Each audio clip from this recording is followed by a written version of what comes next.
Things gon' change when I really hit the field. Undefeated chance, man, you know what's the deal. Tryna find a kid, I'm in the field doing drills. Boy, you just a sucker, you ain't never keep it real. 3 rings in my hand, I'm a warrior to the max. When I hang it up, they gon' have to give me plaques. Step up in the building and I only bring the facts. When I make a highlight, they gon' replay, run it back, okay? Always locked in, I don't got time to lax. Saying he the best, he could take a lap. Batting 1,000 when you check your stats. Boy, is you ready? You ain't gotta ask.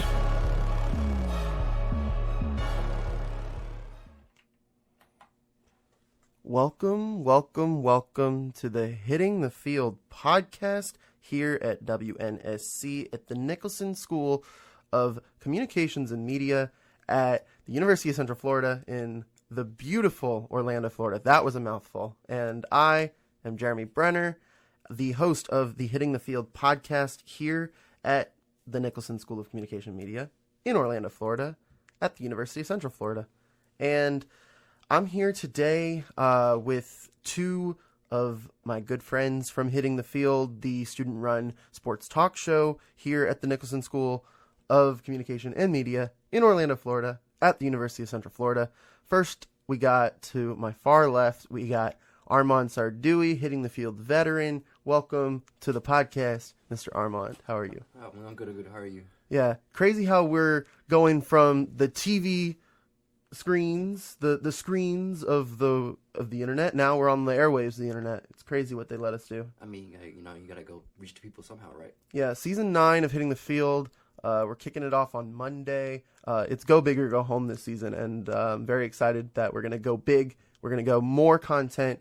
Not just TV shows, not just podcasts. We're going to get spinoffs. We're going to get a whole lot of good content for the viewers that we have, for our loyal viewers that we have. Yeah. We also have a Hitting the Field rookie, sort of, question mark, air quotes. We got Chris Tran over here. Chris, how you doing, man? I'm good. I'm happy to be here. Happy to be on the podcast. It's nice we're doing something new, getting stuff going with the podcast. On week 1 here. Yeah. We were really looking to get a week 1 show in. A lot has happened lately with the NFL, and I felt like if we can get into the studio this week, we absolutely have to. So I'm glad that we were able to. Basically, the whole premise of the podcast is basically to give us more of a platform and more time than we usually would have on the show. So it basically gives us a chance to sound off on our takes, give more of an explanation for some takes that we may or may not have. And also, because we are a school, we're trying to make everyone, give everyone some opportunities to, throw out their opinions, get some stuff on them reels, and so we can graduate and be super awesome in the real world. Is that right? Correct. Yeah.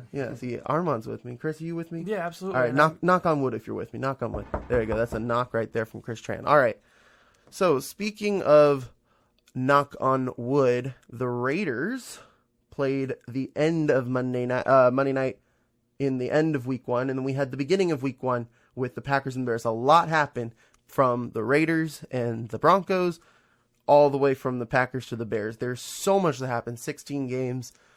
But I want to know what your biggest takeaway from week 1 was. And I'm going to start with Armond. Let's see what you got. I want to know any team, any storyline. I just want you to throw it out there. I want to get this conversation flowing. So what was the biggest takeaway from week 1, in your opinion?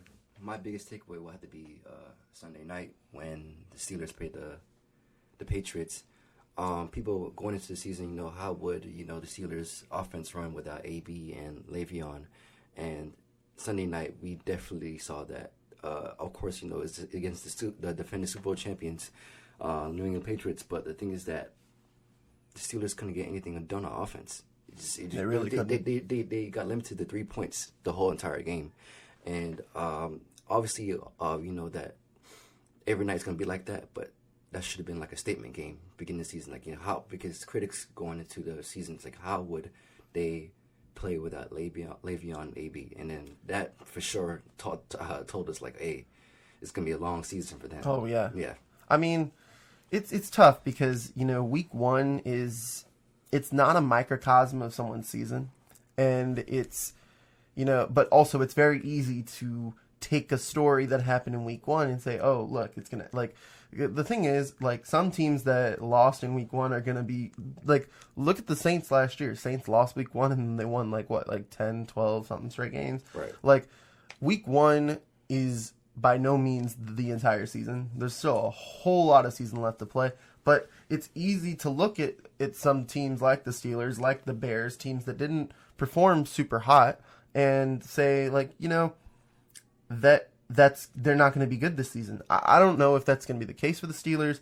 I think they have a lot of work to go ahead of them, though. But I don't know. What do you think, Chris? What do you think about the Steelers from Sunday night and what they can do in the future to move forward? Well, I feel like the biggest thing that I was looking for was how would Juju be as a number 1 receiver. And it's tough to say after week 1 because that the Patriots love to take your best weapon away. So Juju is always going to be limited. But I think the Steelers were going to look to their second and third options to take the load off of Juju, and they just weren't able to do anything in the entire game. And it just kind of left them trapped all night. They just couldn't get anything going offensively. I think Ben had like one deep throw to James Washington, but everything else was just short and dumping off, and they couldn't get anything going. I feel like the Patriots just kind of suffocated them on offense, and that's something that they're going to have to fix moving forward because, I mean, we've seen all this offseason with Antonio Brown, everything that's gone on, but the reality is he was the best receiver on that football team, and he's now gone. So they have to make up those yards somewhere. Yeah, Juju, 6 catches, 78 yards. But my thing is this, like, was that game more so the Patriots just playing well, or was it the Steelers playing bad? Did the Steelers lose this game, or did the Patriots just outright win this game, in your opinion? Could be both, honestly. Probably it's is just both. like, It's always both. It's just Patriots came in. Like, Never be one of the. Patriots came in. Hey, we're the reigning Super Bowl champions. You had to take the trophy away from us. And Steelers the Steelers are trying to find their identity after losing their 2 top, skills players on offense. And it's gonna be a long season because you're gonna have to figure it out. Like Chris said, Juju, he knows he's a wide receiver number 1. He has to play like a wide receiver number 1. As you can see that every team's gonna have a game plan for Juju. They know that he's gonna be their top guy. And you might see double teams. You might see a hard-nosed corner on Juju all the time. So we'll see. Yeah, Steelers get the Seahawks at home on Sunday. Chris, what do you think the Steelers' move going forward is? What is going to help them at home against Seattle this week in order to get back on track? Well, so Seattle's no sleepwalk either. That's going to be a really tough game. They get them at home, so that'll help. But I think they really just need to focus more on James Conner. He couldn't get anything going on the ground, and they need this. They're going to need their 2 and 3 options to step up more and make that a more balanced offense. That comes with like Dante Moncrief, James Washington, Vance McDonald. They need to spread the ball more, and with that, they'll be able to open up their offense, and then I think that's where they'll succeed. I agree, because I think that was part of the reason why Juju played so well in his first 2 seasons is because he had AB get all the attention, or a lot of the attention, and it took some of the attention off him. Without AB, that attention's going on Juju, and you put, like, Juju is a wide receiver 1. He is. He's worthy of getting the shutdown corner on him all game long. He's that talented of a guy. But if he doesn't have someone taking the attention off of him, can he withstand that attention, and can he move forward? Like that to me is going to say a lot about how the Steelers work out this season, because like if you look for an example, I'll use the Eagles as an example. I don't want to use the Texans as an example because I feel like, well, like here's a good example. Deshaun Jackson had a crazy good game week 1. Like, I mean, I'm not going to say it's out of nowhere, but he had a really good game. But also, like, Alshon Jeffrey is also had a really big game. And Alshon Jeffrey is wide receiver 1 right there. And if you put them both on the field, you have to give them both that attention. And I think that's part of the reason why Deshaun Jackson had such a strong game. He didn't have Josh Norman on him the whole game. So, like, is that what it's going to take for the Steelers to move forward? Are they going to need Moncrief or James Washington or James Conner, someone in that skill set of players to demand some of the more attention on them? Yeah, I mean, I think for sure, because the common theme that everyone's been talking about with the Steelers is how is Juju going to replace Antonio Brown? Even nobody's talking about it, but somebody has to replace Juju's numbers. I mean, Juju was the best number 2 in the league, and someone's going to have to make up those yards too, and that's where they're going to have to fix their offense. And like you said, like you mentioned with the Eagles, and that's the reason why they've been able to be so good the last couple of years, is because they just spread the ball to all your different weapons. And I mean, you mentioned Alshon Jeffrey, and if it's not him, it's Zach Ertz, and if it's not him, maybe Nelson Aguilar. Like, there's so many options that you can go to rather than just one guy. It's why the Patriots are good. It's why the Chiefs are good. It's why the Saints are good. Rams, all the strong teams in the NFL have such deep, receiver cores and running back tandems and all that. Will the Steelers turn it around this weekend, Armond? We'll see. They had to show that they're the number 1 team in the AFC North, because right now it's the Baltimore Ravens. At this point of the season, and so even after week 1 is Baltimore Ravens, especially the way that Lamar Jackson just started torching the Dolphins. That 1:00 game, he showed that why he's part of the QB. He showed why he's the number 1 QB in the AFC North at this point. So the Steelers have to go out there and play a great game because the Seahawks. Because if they go down 0-2, then they're gonna have to find some soul searching. Even though it's still early, you just have to find their identity. Yeah. All right. So Chris, floor is yours, my friend. What was your biggest takeaway from week 1? My biggest takeaway has to do with the Tampa Bay Bucks, and I know it's only week 1, but Jameis Winston, like, he's in a contract year, and the Bucks have to make a huge decision on who their quarterback's going to be after this year. And I mean, after week 1, I think he couldn't have played a worse game. He had 3 interceptions, didn't break 200 yards. I think he might have cost his future with the Bucks, like, in literally week 1. I have another number for you. How many favors did Jameis Winston do for himself? 0. 0. That's a number. 0. He did 0 favors for himself with his gameplay on Sunday. Yeah, I mean, one thing you can't do is just turn the ball over, and his decision-making was, like, inexcusable. Like, there were just so many... He just wasn't going through his reads. He wasn't making good choices. Turning the ball over. In a contract year where he needed to show up, it doesn't look like he's progressing. It kind of looks like he's regressing as a quarterback. And that's really unfortunate for him, but, like, you know, in this league, you have to step up. Yeah, that's going to be a big storyline for the Bucks this year. Armond, I know you watched the game. Our residential 49ers person here on Hitting the Field. He made our defense look good. Pretty much 2 pick sixes, and one from Sherman, one from McDonald. The thing is that I was looking at the game, and I'm like, okay, is James Winston this bad, or our defense this year is really going to be good? Is Akello Witherspoon the next elite corner of the National Football League? Because the thing is that... That's a yes, by the way, yeah, right? I mean... Okay, I just wanted to make sure. I mean, the thing is that most of his interceptions were, off pressure from Nick Bosa and D Ford coming out the outside. And it's just I don't. This James is just like he leading turnovers as a QB in the past 5 seasons. Probably he's right? If he's not leading, he's definitely up there.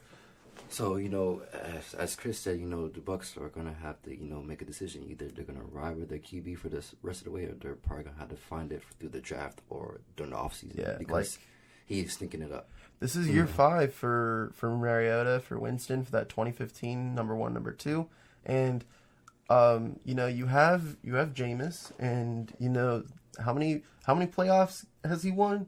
How many playoff games has he even been to? 0. Same amount of favors that he's done for himself. 0. That's a common number for Jameis Winston. It's not a good number either. It's not a good number. Usually 0 is a good number when that's how many points you're giving up. But other than that, it's just not a good number. I mean, and here's my thing with Jameis. It's just he had all the potential coming out of college. He really did. When he was with Florida State, you were like, nobody can beat this man. And his game just hasn't translated on the NFL level. Yeah.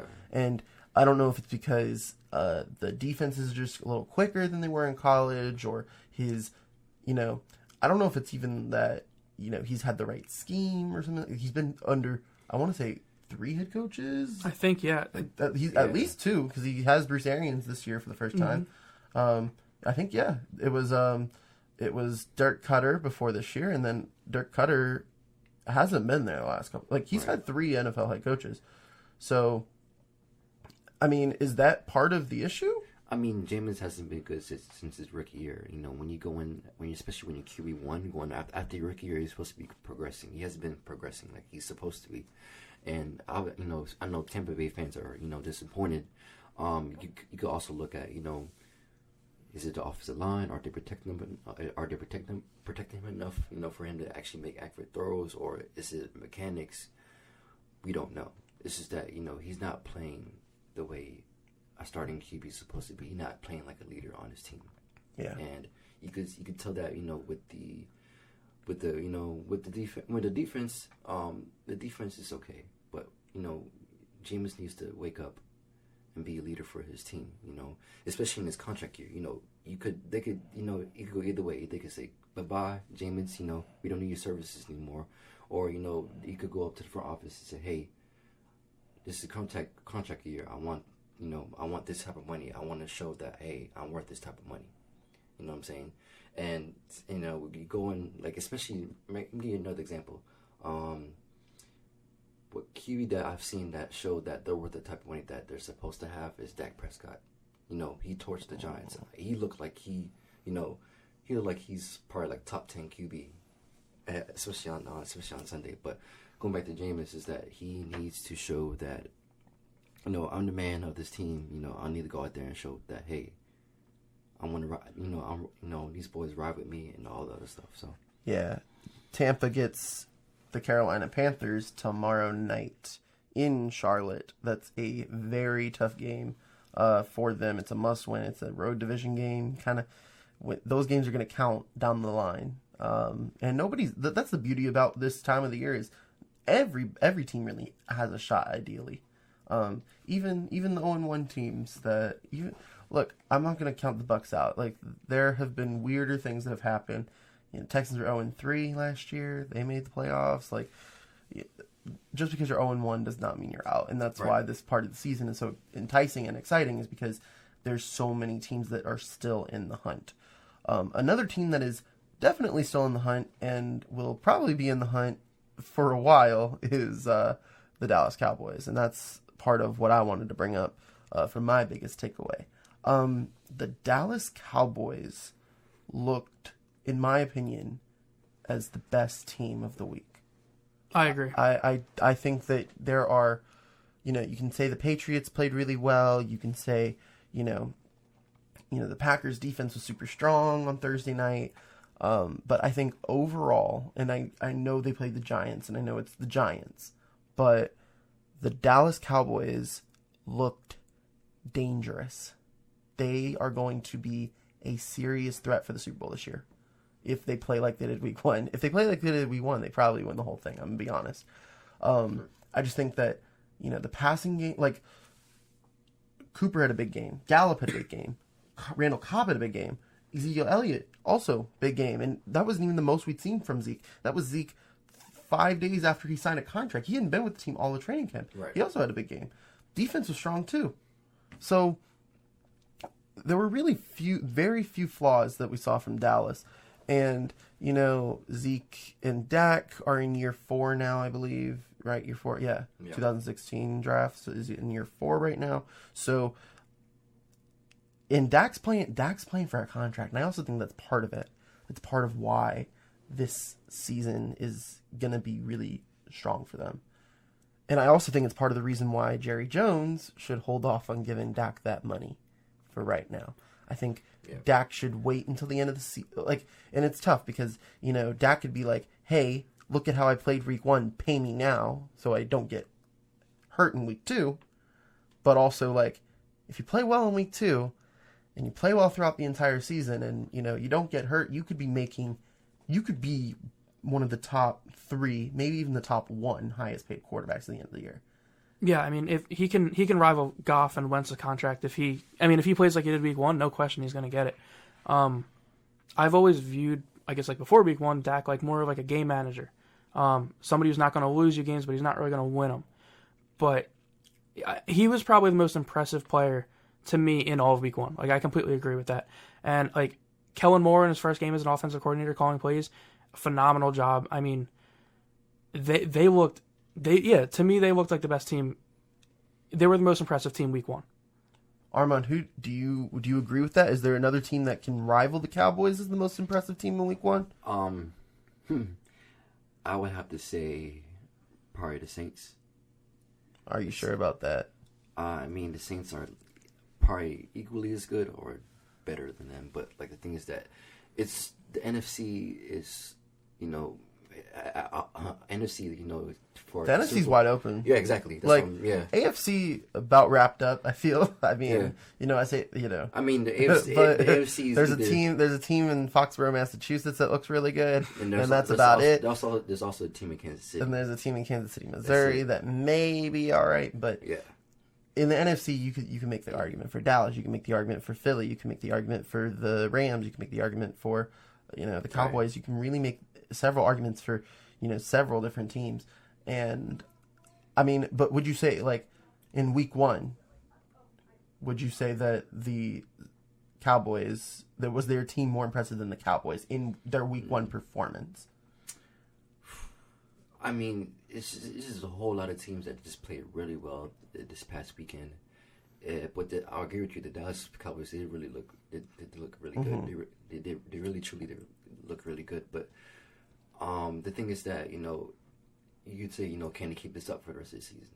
Because if they play like they did in week 1, they'll be a dangerous team. Yeah, absolutely. But the thing is that too is just that can they win the games that matter? You know what I'm saying? Can they win, like, who's on their schedule? Like, they have the Giants.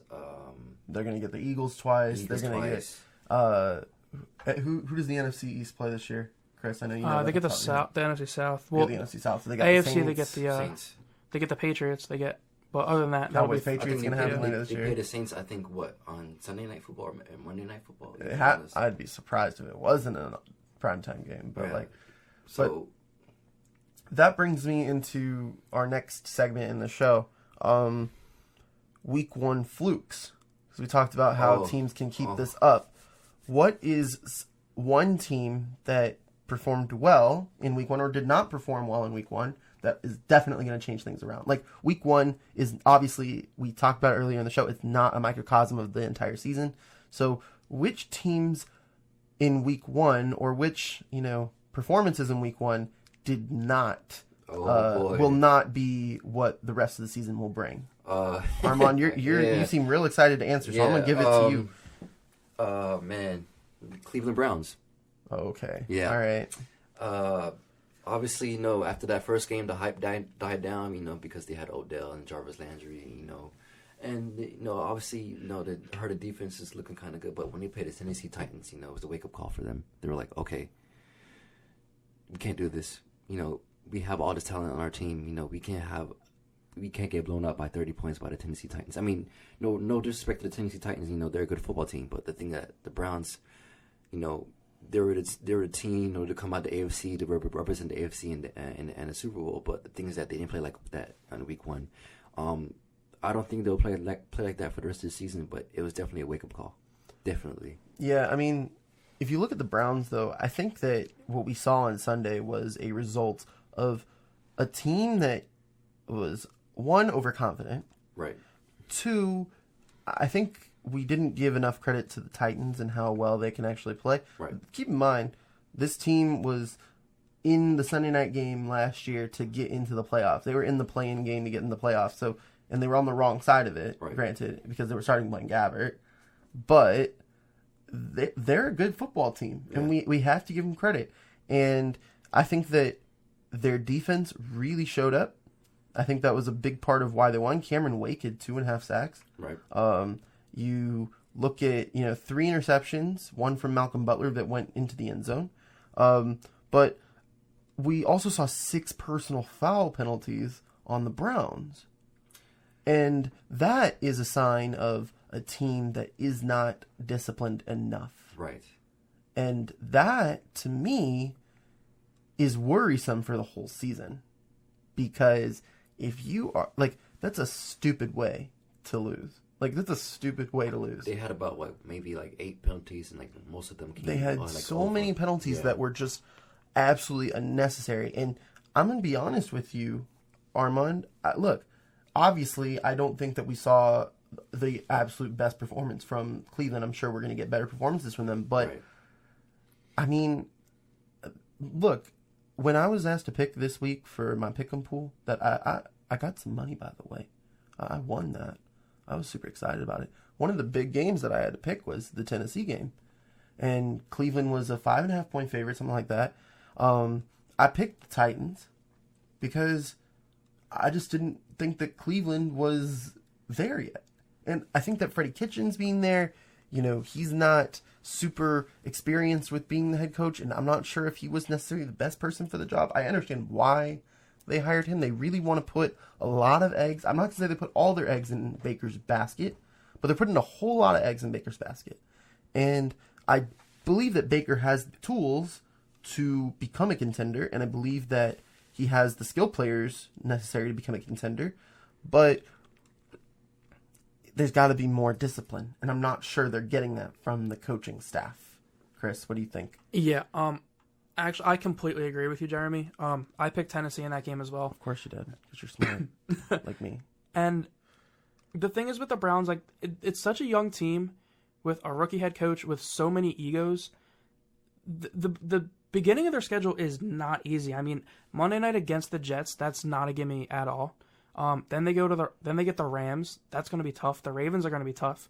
I feel like this is the type of team that if they start out 1-3, it could turn into a dumpster fire really quick. It kind of reminds me of the Eagles, the Dream Team Eagles, years back with when Vince Young said we were the Dream Team, whatever, and it just spiraled out of control so fast. There was so much talent, but it wasn't a team. It was just all talent. It wasn't really a team. And I think the Browns could spiral really fast. That team worries me. Yeah, we should call it. I'm looking at it right now. They had 18 penalties that totaled 182 yards. You can't have that many. You can't have that many penalties if you're trying to win a football game. You just can't have that, and that shows signs. You're right. That shows signs of an undisciplined football team. And going in that, going with, back off what Chris said, you have a lot of egos in the team. You have a lot of characters on the team. You gotta have, some type of way to tame their egos a little bit, and say, hey, football is a team sport. You can have, personality problems going on in the locker room, and honestly, the Cleveland Browns is just you can't have they're not a dumpster fire yet. They still have a long way to go. You have you have Odell wearing $250,000 watch, you know what I'm saying, and then you have them not playing well against the Tennessee Titans and stuff like that. So you just have to go out there, be disciplined, play your brand of football, and utilize that talent, and say, hey, you know what, we're in a tough division. We gotta show that we're the best team in that division. Can I ask a genuine question? What's up? If you're playing football, right, why do you need to watch? Why do you need to wear a watch? I mean, there's a clock in the stadium. There's a clock in the stadium. That's the thing is, I don't wear watches ever. Even if it's right. a $2 watch from Walmart or something. I got a phone, it's 11:30 a.m. I don't need a watch. Right. And first of all, why, if you're not, I'm not even going to wear a $2 watch. Why are you going to wear a $350,000 watch? A Richard Mille. A Richard Mille. Yeah.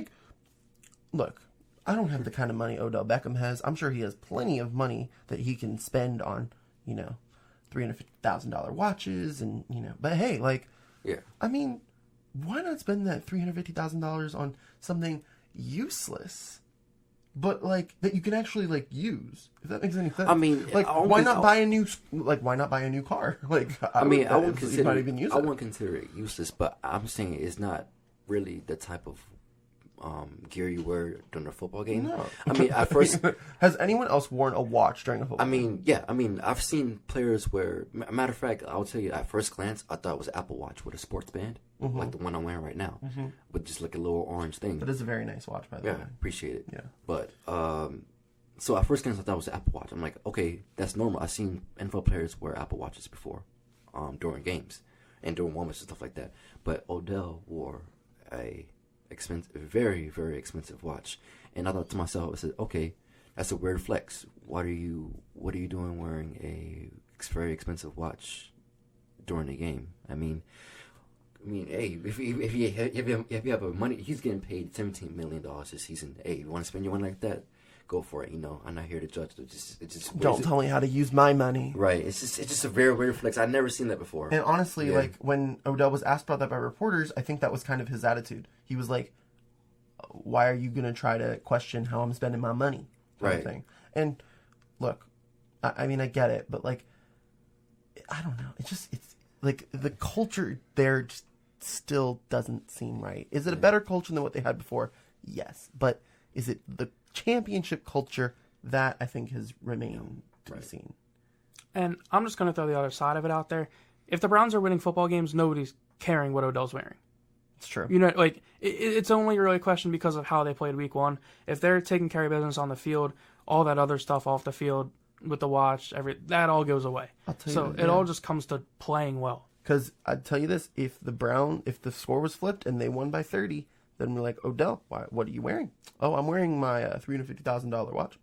Oh, Odell wears $350,000 watch and they win by 30. Right. They are amazing. Right. Like, literally, it's crazy how a story can be spun like that. Yeah. crazy. Honestly, you know, I think we look too much into it. But the thing is that, honestly, it's a nice watch. It is a very nice watch. It's just weird flex. Would I wear just it? never seen that No.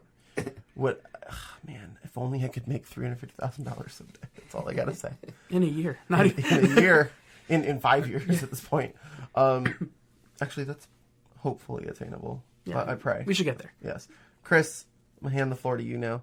What is your biggest fluke from week one? Well, I was really surprised with how flat the Atlanta Falcons came out. I thought, you know, that last year was rough because they had so many injuries on defense, and they started to play better towards the end of the year, but you weren't able to recover from all those injuries. But to come out and be down 14-0 so fast and eventually 28-0, I was really surprised with how the Falcons came out. I mean, that's one of the games that I got wrong. I thought the Falcons were going to win outright in that game. I know they came in underdogs, I think 4.5-point underdogs, but I really thought Atlanta was going to impress me week one. I like Matt Ryan. They have a great offense. Devonta Freeman's healthy. I thought they were going to put points on the board. The defense was back, but they really just came out flat and were never in that game to begin with. I mean, they couldn't get anything going. Yeah.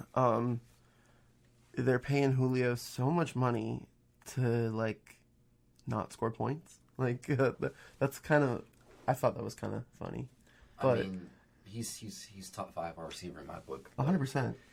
But just look, Top 3, top 2. Yeah. I don't know about top 1, but top 2. Just look at the man that's thrown to him. You know, Matt Ryan hasn't been great since, you know, when they went to the Super Bowl that year in 2016. That's just my opinion. Yeah. I mean, here's my takeaway from that. The Xavier Rhodes did a great job on Julio Jones. Right. And that was more of the Vikings' defense more than anything. Because you look at the offense. That offense was, I think, Kirk Cousins. It's 8 of 10 for 98 yards. And here's the thing. The Vikings are not going to win football games based off of Kirk Cousins. Not at all. They are going to win. Played really well. Dalvin Cook played really well. Now that's the thing is, if you're Minnesota, if you play Minnesota, if you got Minnesota on your schedule, and I'm not so sure off the top of my head who they get week 2, but they get the Packers. So this is how the Packers got to play that game. The Packers got to get the ball first, score first, force them to throw. If you force the Vikings to throw, they're not going to win the football game. Yeah, I mean, you're in control of the game from the start, and Kirk Cousins isn't going to beat you. We've seen him against good teams his whole career. He doesn't show up in big games. But the Falcons never got control of the game early. The defense absolutely smothered them, and that's the thing is the Vikings are going to win games this year based on their defense, and I think that's something that I don't think that's a fluke. I think that's an absolute fact. I think you say the same thing for the Chicago Bears. Yeah, you can say the same thing, and it's crazy how they're all in the same division. Right. And you can even say the same thing for the Packers too. I mean, look, here's the thing about Aaron Rodgers is Aaron Rodgers is not where he used to be, I think. And I'll even come out and say it. I think the NFC North is the weakest division this year. Like, top to bottom. I don't like what... I think... But also, here's the thing. I don't think they have a team that makes the... I'll say this. The Lions, I think, are one of the bottom 5 teams in football. I'm going to be honest. They are not good. The Lions are not good. They couldn't hold a multi-touchdown lead to the Cardinals. Like, that is not good. Yeah, I mean, if that's not evidence good. Right there. Like, I mean... But going back to the Vikings and the Falcons here, I think we just saw a sign of a great defense, and that. But like also, that's very valuable in the NFL this year. In this NFL is if you have a really good defense. Look at the Titans. Look at the Vikings. Look at the Packers. The Packers did strong based off of just their defense. The Bears were in that whole entire game because of that defense. That's also the thing about the NFC North is they have good defenses at least in 3 of the 4 cities. You know, Detroit yet to just be kind of leave them probably, off. Right. Probably not in that conversation. But the Vikings, and here's the thing: are we going to rely on Dalvin Cook being able to be healthy for 16 games this season? That's something that is a very, very hard goal. I mean, we haven't seen it yet, so until that happens, he's going to have to prove that to me. But, I mean, him going for over 100 yards and 2 touchdowns, that's not going to happen every game. And, I mean, he ran the ball 21 times. So, if they plan on using him that much, he's already injury-prone as is. So, yeah, I mean, it remains to be seen if he can stay healthy. But until it happens, I'm not going to trust it. Would you say that game was more of the Vikings playing well or the Falcons not playing well? Well, I don't think the Falcons were ever in the game to begin with. I think the Vikings just came out so well, and I think Dalvin Cook scored like a quick early touchdown. Then they scored another one. The Falcons couldn't get in the game at all. So I would say the Vikings won the game because they were in control from the start of the game and never let the Falcons in it. I don't think they ever had a chance. So, if you look forward, how are the Falcons? How did the Falcons move from here? Because they have the Eagles this week on Sunday night. Yep. And that's not an easy game to win. And, I mean, that offense looked miserable through 3 quarters. So I mean, they better tread lightly. Yeah, and they got the Eagles. So, Armond, what do you think about the Falcons' offense? What do they need to do to change their Week 1 fortunes? Or is this the Falcons that we're going to see throughout the entire year? I think this Falcons are going to see it the entire year. Wow. Yeah, I mean, they're looking like a 6-10 team at this point. I mean, they looked worse than a 6-10 team on Sunday. They looked like maybe a 4-win team at best. Like they just did not look good. They didn't against the Vikings. They didn't score until the 4th quarter. That's when the Vikings just we're done. They're like, we got this game. Put a bow on it. Yeah, just let them up a little bit. Yeah. It's just that I never seen a team that went to the Super Bowl that just down spiraled so quickly. It's crazy how they went from literally the top. Like, did the Patriots really destroy their heart and soul when they lost them? I mean, when they beat them. Yeah, but even then, like, their team is still very different from that team. And I know it was my freshman year of college. That's 3 years now, almost. And they haven't been back to the playoffs since. But that team looks a little different. Yeah, than that 2016 I know the offensive coordinator is now my head coach for the 49ers. And I think that was honestly the biggest part of it. Right. Is, like, Kyle Shanahan is not going to let that team not score a point in 3 quarters in Minnesota. It's not going to happen. But I think the Falcons do have a long season ahead of them. Although I think that we are going to see far better football from the Falcons. And I actually think that being at home against a rival this early in the season, I know it's the Eagles. I think you're going to see a much better Falcons team on Sunday. I don't know. I think we are. I mean, the Eagles look really good. They do, but also can you really do much worse than how you did on Sunday? We'll see. Yeah, I mean, they have a whole week to think about it. Yeah, and you know, I think what we're going to see in week 2 is we're going to see a lot of urgency from a lot more teams. Another team that I think you're going to see a lot more urgency from is the Chicago Bears. And that's the team that I think fluked the hardest in week 1, in terms of did not show what they are most capable of. I mean, the defense did, but the offense did catch up. And that's the thing is you gotta respect. And there are so many teams this year that, you know, one side of the team is super strong and did their part, and they lost because the other side did not perform up to that standard. And I think the Bears are the quintessential team that follows that idea this week. So, you know, the Bears, they obviously lost 10-3 almost a week ago today. Crazy how it feels like years ago, honestly. But it was only 6 days ago. The Bears just could not get involved in offense. And I think that and the thing is, look, Mitchell Trubisky is, you know, this guy was drafted ahead of Patrick Mahomes. This guy was drafted ahead of Deshaun Watson. Mm-hmm. He's obviously talented. He's not close to those two. I really don't think so. But Mitch Trubisky doesn't have to be Patrick Mahomes or Deshaun Watson in order to win these games. Because he has, out of those 3 teams, being the Texans, Chiefs, and Bears, he has, without a doubt, the best defense. And that, to me, like, that should be the team that performs the best, in my opinion. Honestly, I think the Bears have the most potential out of those 3 teams, including the Chiefs. But Mitchell Trubisky is holding them back. But also, I have to also knock on Matt Nagy over here. You were down by no more than a score the entire game. Your largest deficit was 7, and that was at the end of the game. Why did you throw the ball almost 50 times? Why? Like, why? I really don't understand it. And especially when you have 2-3 running backs that can really help you move the ball forward. And in a game when you're playing Aaron Rodgers, a guy that can throw a touchdown on any given play, it just didn't make sense to me. You know, the defense stepped up and they did their part, and they were able to hold Aaron Rodgers to 10 points.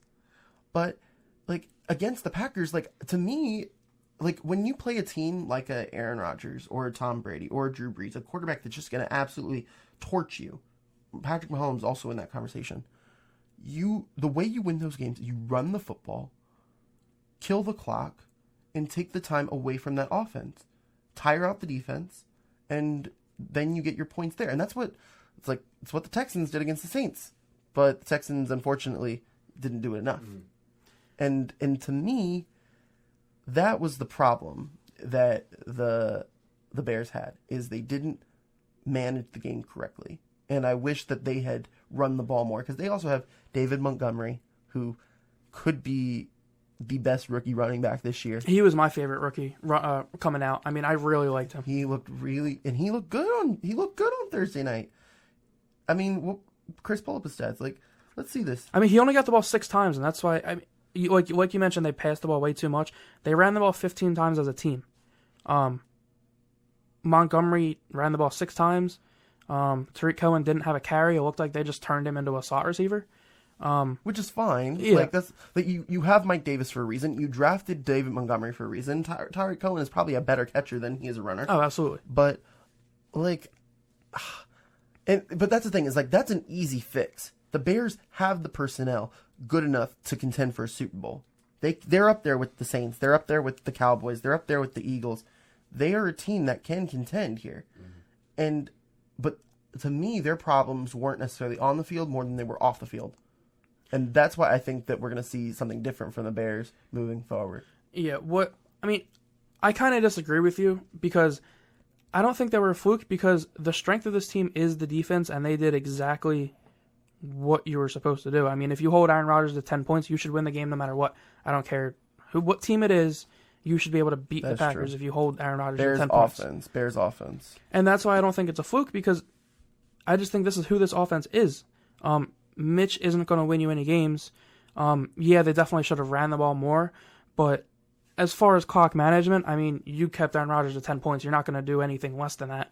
I just think that's how limited this offense is. And I think, who was it, Tran Williams of the Packers said this in his postgame.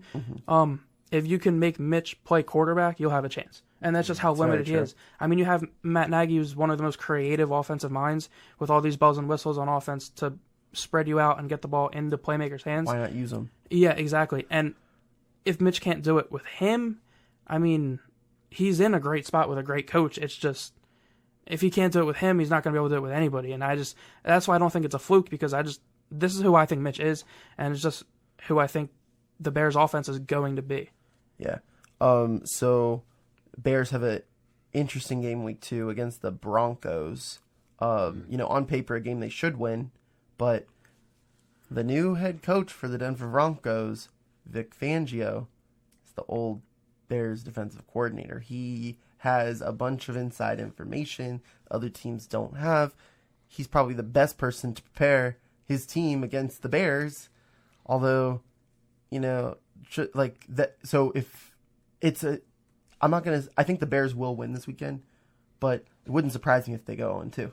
You're spot on. I mean, the evidence is in the spread. The Bears are only 2.5-point favorites. Like, just looking at that, you would think that's insane. They're also on the road. Yeah, so but that contributes to it. They'd probably be 3.5, 4.5-point favorites if they were at home. Yeah, but still, I mean, you look at that 2.5-point favorites, like, you think the Bears should take care of business, but only a 2.5-point favorite. It tells you what they think of the Broncos and Vic Fangio. I mean, like you said, he's probably the best mind to prepare for Matt Nagy's offense. Yeah. We have about 5-10 minutes left here on the inaugural Hitting the Field podcast of the 2019 fall season. We're going to look ahead into week 2. Armond, Yep. what are you most looking forward to when week 2 starts tomorrow night? In week 2, oh boy, let's see. If I look at the schedule here, You got, well, here we'll throw out the primetime games. We got Bucks Panthers on Thursday night.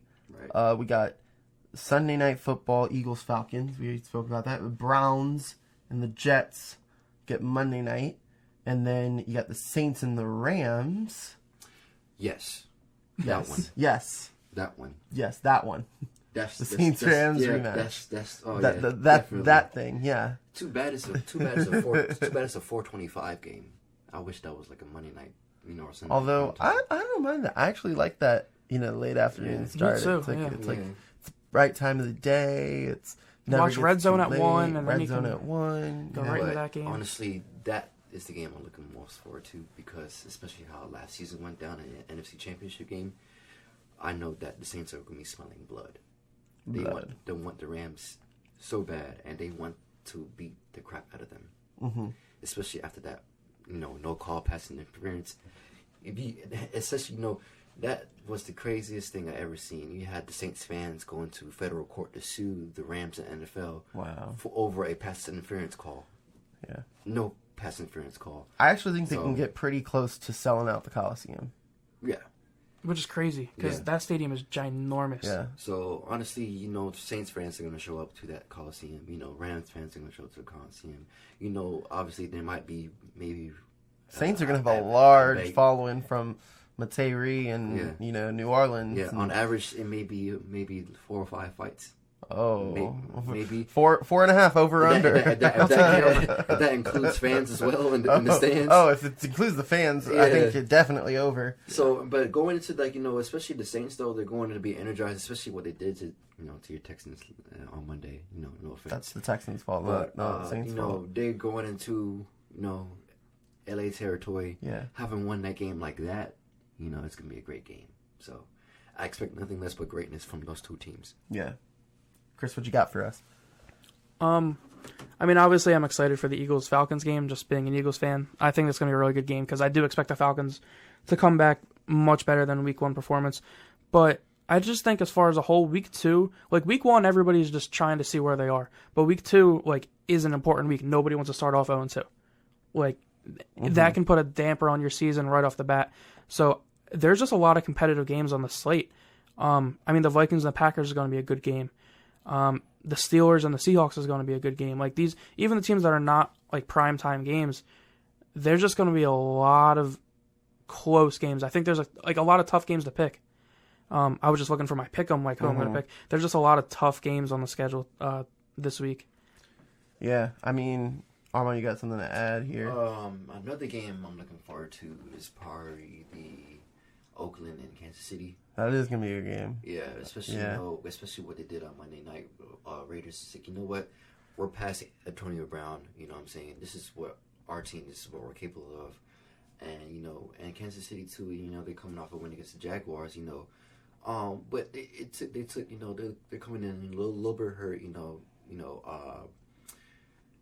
Patrick Mahomes still, nursing that sprained ankle. Tyreek Hill's out for a couple weeks, so I really want to see what they do against that Oakland Raiders defense. So yeah, I mean, here, I'm gonna ask you guys to pick a number here. How many points will the Patriots win by this weekend against the Dolphins? Over under 70 points. 70. All right, we got 70. We got how much? How much, Chris? To be honest with you, I don't think they cover the spread. Really? Yeah. What is it? It's up to like 21 or something? 19. 19? It's probably going to grow by the end of the weekend. Yeah, it's been growing all week. I don't think they cover the spread. Really? They never play well in Miami, and I know this is a different Miami This team. isn't Miami. Yeah, This is the University of Miami or something. if that. FAU. Yeah. It's like a high school team. This is FAU right here. Yeah, I don't think they cover the spread. I'd say they win by like 17. I think they run the ball. Sony Michel didn't have a good game. 1,770 points.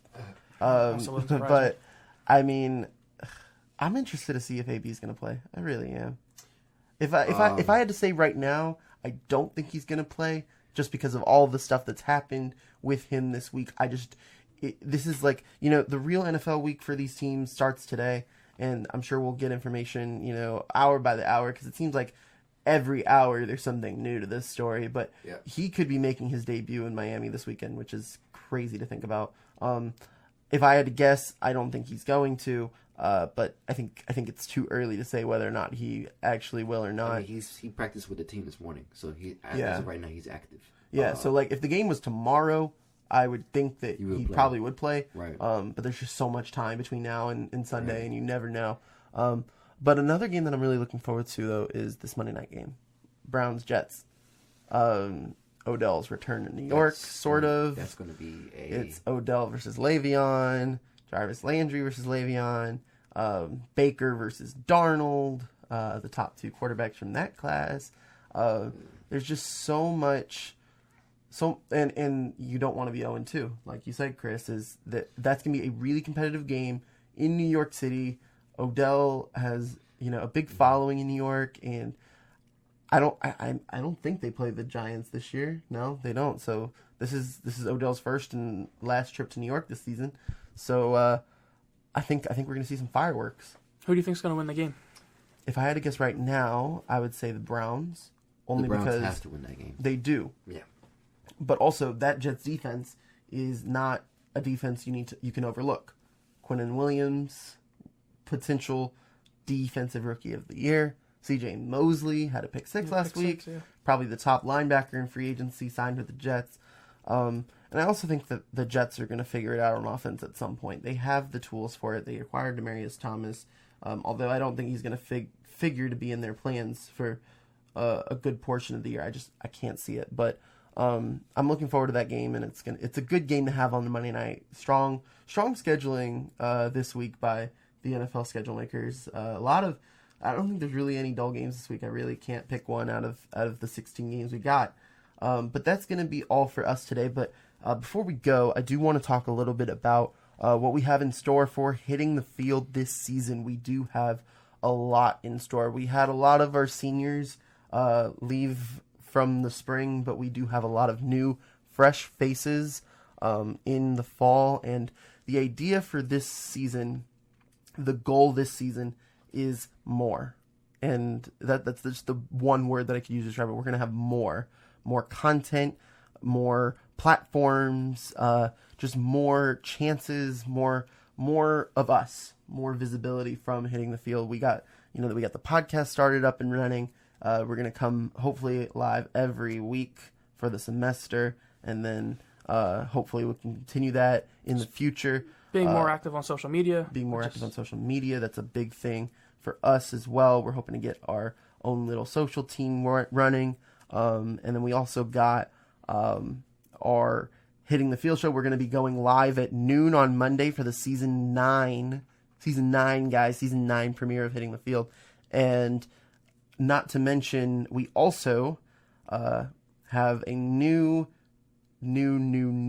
segment on our show, or a new spin-off on our show that is in the works. And I hope that we can get it running in the next week or two here. And I'm gonna just leave it at that, because I wanna surprise the guests. I want to surprise the people, and it's gonna be coming out hopefully sometime this week or next. But we do have a lot of exciting stuff going on here at Nicholson and at Hitting the Field, and we're super excited to get things going. And I'm gonna send us out with our with my two awesome, talented, amazing panelists over here. If you guys want to throw down any links that you got, any promote any stories or any things you're working on, now's the opportunity. All I gotta say is that we play Stanford on Saturday. We do play Stanford on Saturday. So all I gotta say is go Knights, charge on. Yeah, absolutely. That'll be a huge game. And just keep looking out for Hitting the Field. We're going to be all over the place, all different platforms like Jeremy mentioned. And just, really excited for this year and season 9 starting up on Monday. Yeah. Be sure to follow us on Twitter at Hitting the Field. And you can also follow us on Instagram at Hitting the Field as well. So from inside WNSC in the Nicholson School of Communication and Media in Orlando, Florida, in the University of Central Florida, I'm Jeremy Brener with Armond Sarduy and Chris Tran. Thank you guys so much for tuning in, and we'll see you guys next week.